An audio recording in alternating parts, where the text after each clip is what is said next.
All right, so Chris took it home. He gave me no mercy. I asked him multiple times to roll some ones, and he rolled sixes instead. He was hitting all the involns. Biggest MVP, in my opinion, is the Hive Guard.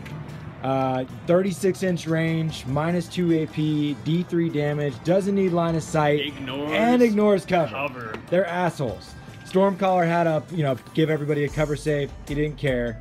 I tried to stay out of line of sight, didn't matter.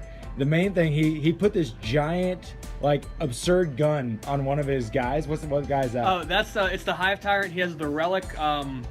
That's a wingless Hive Tyrant. That's the wingless one. I see. And so that guy had this absurd gun in the 36-inch range. So I tried to stay away from that. And in reality, you flanked both sides with these guards, which was a great move. And turn one, you were able to pop the the mortar Contemptor Dreadnought. Which was super lucky on my part, because quite frankly, I wasn't really anticipating that. Yeah, 12 shots that you just knocked out, strength 7. That was definitely a big factor. That just eliminated a ton. I chose to go, second, which is always a big decision. And I wonder when you guys see a quick overview if that was what you would have done. But we had so much gap between us. I got a 24 18-inch range weaponry, heavy flamers, plus charging. So it just didn't seem like I would be able to get in range, even though it was rough on how quickly that was another thing is the Gene Stealers. They're fast, man. And I mean, using that stratagem, because it's a high fleet Kraken only stratagem where I can double their advance move. Yeah. And once I got that hot 6, I was like, well, these Gene Stealers are going to go 12 plus 8 inches. Let's just go ahead and move 20. That's one thing I would reflect on the Tyranid Codex is it seems like they are really, with their stratagems, there's a lot of shut you down stratagems. Well, particularly Kronos as well. Kronos, yes, absolutely. Yeah, because that's another thing about your Hive Guard as well. With that 36-inch range, you were sitting on both objectives on the flanks and then rerolling once. Well, another reason that makes the Hive Guard excellent, and I did this once during the game. It didn't work out too terribly well, but it wasn't bad. That stratagem to shoot twice, kind of like Chaos has for Slanesh, the Cacophony, I can shoot an infantry unit twice. So I can take those Hive Guard, which are already lethal, and double up from, 6 shots to 12. That's like the closest thing we have to free points in 8th edition. Exactly. Yeah, which is super nice. No kidding, yeah, I forgot about that. Yeah, plus you did not, drop down Psychic Cast. And you did something else that I felt like nullified my ability. I tried to use that power on Murderfang to make him swing last. That didn't go off though. I did a minus hit somewhere. There was some -1 to hits from the Malanthrope. But overall, it's good. Yeah, the Tyranid Codex is certainly powerful. Like you mentioned, flanking with the Hive Guards. I wanted to do a Supreme. I almost fit in 3 detachments. I did 2 instead. For that extra command point with Supreme Command, but the Supreme Command only lets 1 elite slot, and I wanted those 2 elite slot Kronos. That way I could split up my Hive Guard, which, yes, I missed out on the stratagem, but like you said, I want, especially with your deep striking Dreadnought, I didn't want you to be able to be like, oh, those Hive Guard have to die. Yeah. I wanted you to cross the whole board to get both squads. That also the board control beyond just being like, plus you were getting the bonus objectives, you were nailing recon. All the bodies, of course, do a ton of work.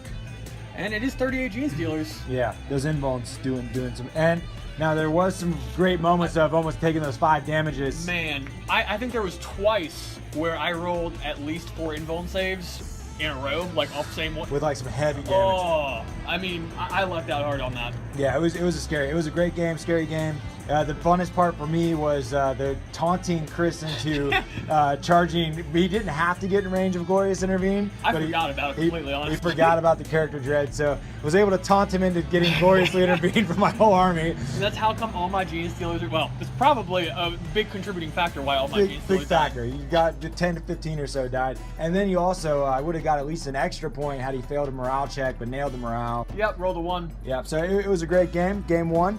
Chris from Warp Charge Games is going to go into the lead here of the tournament. For now. And I'll see what I can do on getting the most points possible. There is a prize for last, so. And best painted. And best painted. There is some pretty armies out here, so we'll see how it goes with the rest of the day. Cheers. Warp Charge Gaming. All right, so Lobo and I killed another game in between here and now, but we had a righteous rematch there. Yeah. This time no Stompa Orcs. It got by turn 2. I've kind of lost my shit. I was like, whoa. It definitely went my way after that. Rolls just went great. Things went really good. The biggest mistake off the gates, and this is something I'm excited to talk more about, but I mean, 8th edition tournament setting, the deployment is crucial, and especially like knowing your opponent's armies. Yes. My first match, I got in trouble from how fast Gene Stealers moved. The range of the people's weapons. Once again, the bikes are there immediately. Celestine's there instantly. And Caldrago, it doesn't matter where you're at, he's going to find you. The stress that your army puts on your opponent is a big psychological factor. Yeah. I know that I felt confuzzled and couldn't even, I was like, what am I even doing? Like, whatever plans that your opponent has seem to go out the window when all of a sudden Caldrogo's in your face all boosted up by like 3 different psychic powers. Spells and hitting on 2s, wounding on 2s. Hammer time. Veil of Time, Might of Heroes. Jesus. And then Gates of Infinity. Gates of Infinity. Yeah, he's gross. So he gets to reroll his charges, and then if you're lucky, you're even going to be so close that you terrify something, then they can't overwatch. Yeah, he just goes in there and smacks faces. So dreads were dropping left and right, but I think we made it till turn 4, and that was when I kind of had my moral comeback. Yeah, it started to go back your way, and I do believe if it went turn 5, it would have been a different game. Gilliman dying twice, Celestine dying twice. The only heavy hitter I had left was Caldrago and Ezekiel. Yeah, it felt great to kill Gilliman and Celestine twice. Just say you still haven't wounded Ezekiel yet. Yeah, Ezekiel is a bastard, but it sure felt great, and it was quite, the high leadership bikers, man. When they're only squads of 3, you can't make them do a morale check. Again, demoralizing. Yeah. 2 wounds. You're used to that 7th edition mindset. You're like, I put some shots to these guys. It's another just like thing of getting adjusted to if you're going from a 7th to 8th still, then you like experiencing the different wound counts can throw you off in a competitive setting. Yeah.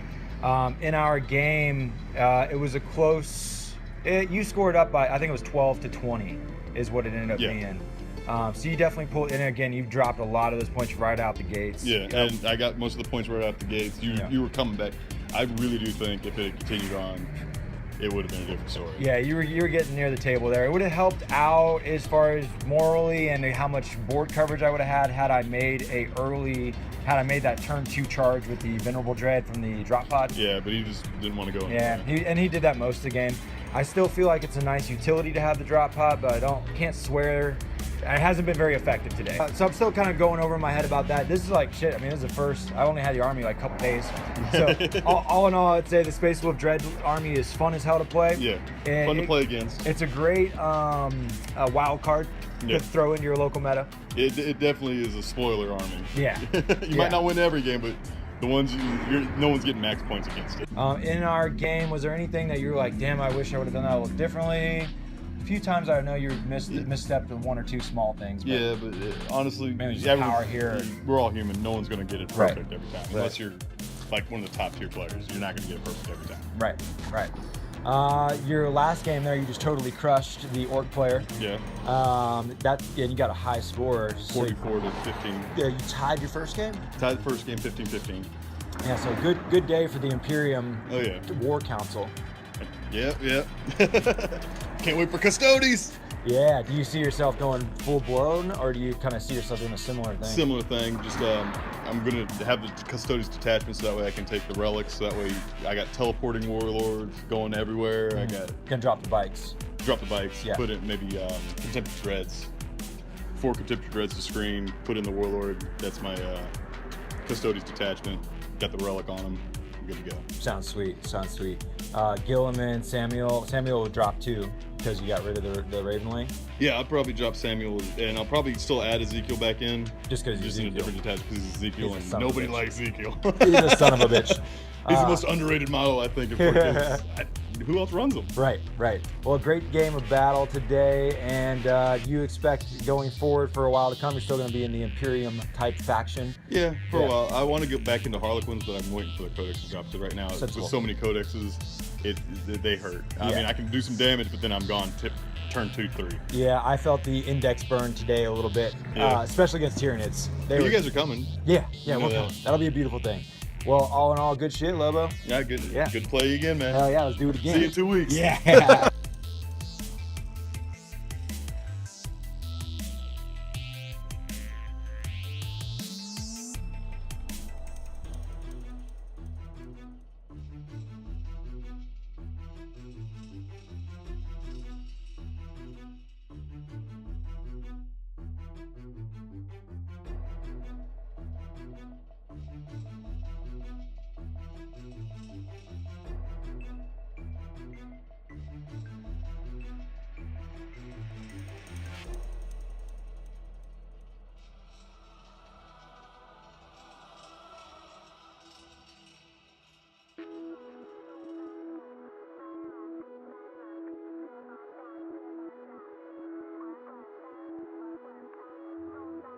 It was a good-ass day of gaming. Connor and I are doing our usual reflection on the end of the tourney wrap-up here.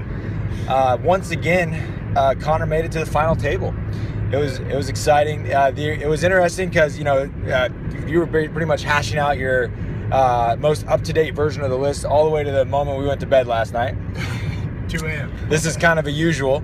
The first tournament Connor ever won, we crafted his list after playing a couple games the night before, and it was back in 7th when you could mix match all these different factions together. It's beautiful, man. Riptides, Raven Wings, Legs. Yeah.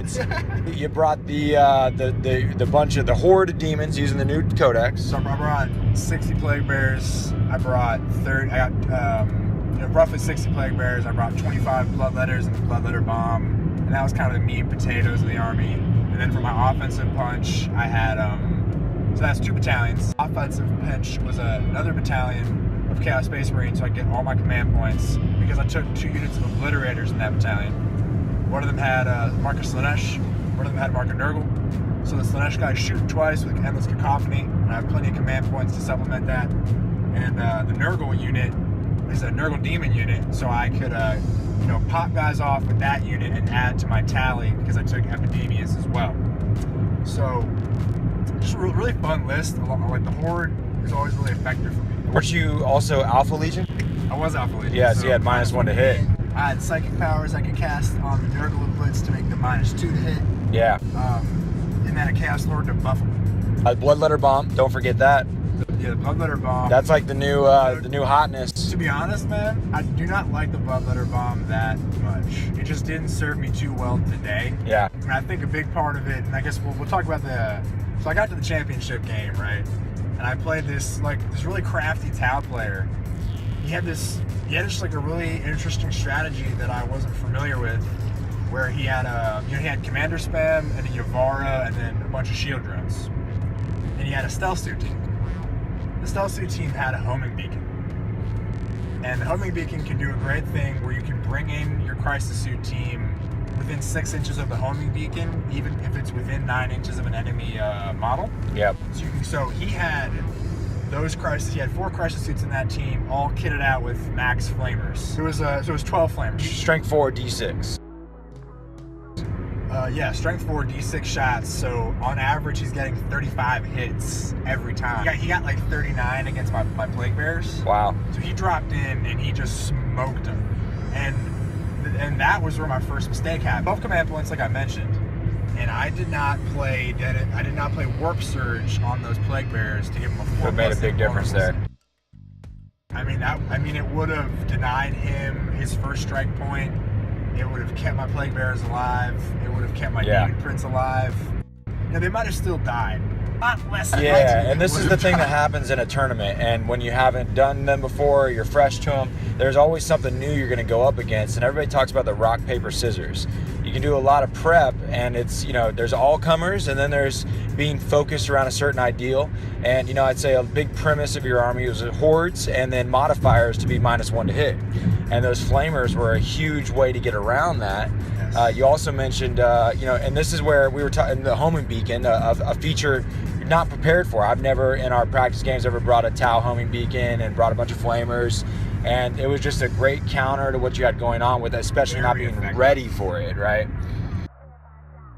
We were talking about Brandon Grant earlier. Yeah. Because I watched him in the SoCal Open, and I just noticed that in the pregame, he asked his opponent, he just asked him about every unit in the guy's army, and he was writing everything down. He was like, what does this do? How many flamers do you have? What's your longest range? How many fusion guns do you have? You got any snipers? What kind of auras you got? Yeah, and he writes all that stuff down.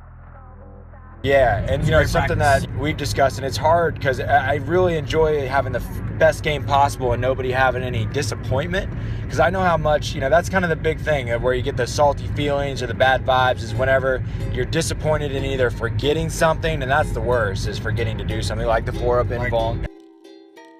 I realized that in turn 3, and I was like, bums you oh out. no. Yeah. So, something that I really struggle to adjust to in a tournament environment is not for being forthcoming with everything.